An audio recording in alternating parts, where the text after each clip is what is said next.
আউযুবিল্লাহি মিনাশ শাইতানির রাজিম। বিসমিল্লাহির রাহমানির রাহিম। সূরা আন-নাবা, আয়াত ৮। আমি সৃষ্টি করেছি তোমাদেরকে জোড়ায় জোড়ায়। আয়াতের তাফসীর। আমি সৃষ্টি করেছি তোমাদেরকে জোড়ায় জোড়ায়।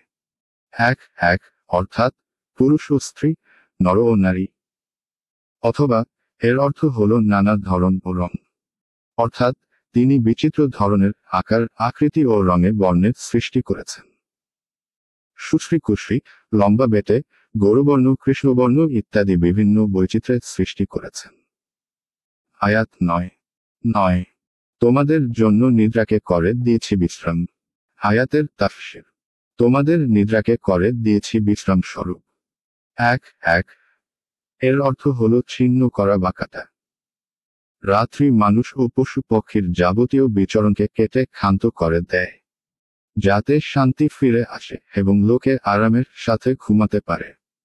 কিংবা এর ভাবার্থ হলো এই যে, রাত্রি তোমাদের কাজকর্মকে কেটে ফেলে, অর্থাৎ কাজের ধারাবাহিকতাকে ছিন্ন করে দেয়। আর কাজ শেষ হওয়া মানেই হলো আরাম ও বিশ্রাম। আয়াত ১০। করেছি রজনীকে আবরণ। আয়াতের তাফসীর। রাত্রিকে করেছি আবরণ স্বরূপ। এক এক অর্থাৎ রাতের অন্ধকার এবং কালো বর্ণ প্রতিটি জিনিসকে নিজের আঁচলে আবৃত ও গোপন করে নেয়। যেমনভাবে আবরণ বা পোশাক পরিচ্ছদ মানুষের দেহকে আবৃত ও গোপন করে নেয়। আয়াত ১১।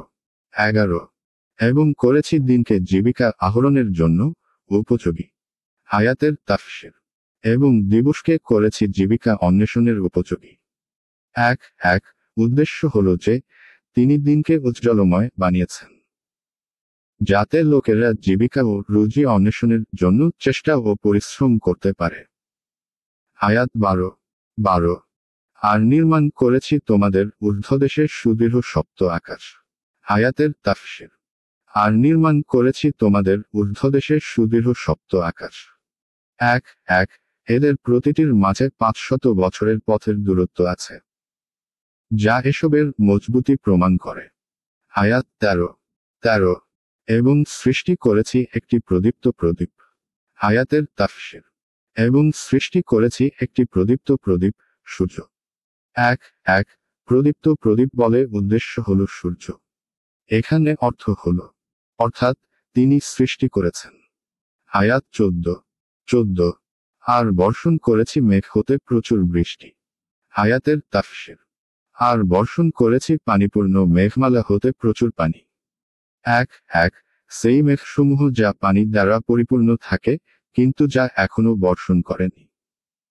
যেমন সেই নারীকে বলা হয়, যার মাসিক ঋতুর সময় ঘনিয়ে এসেছে।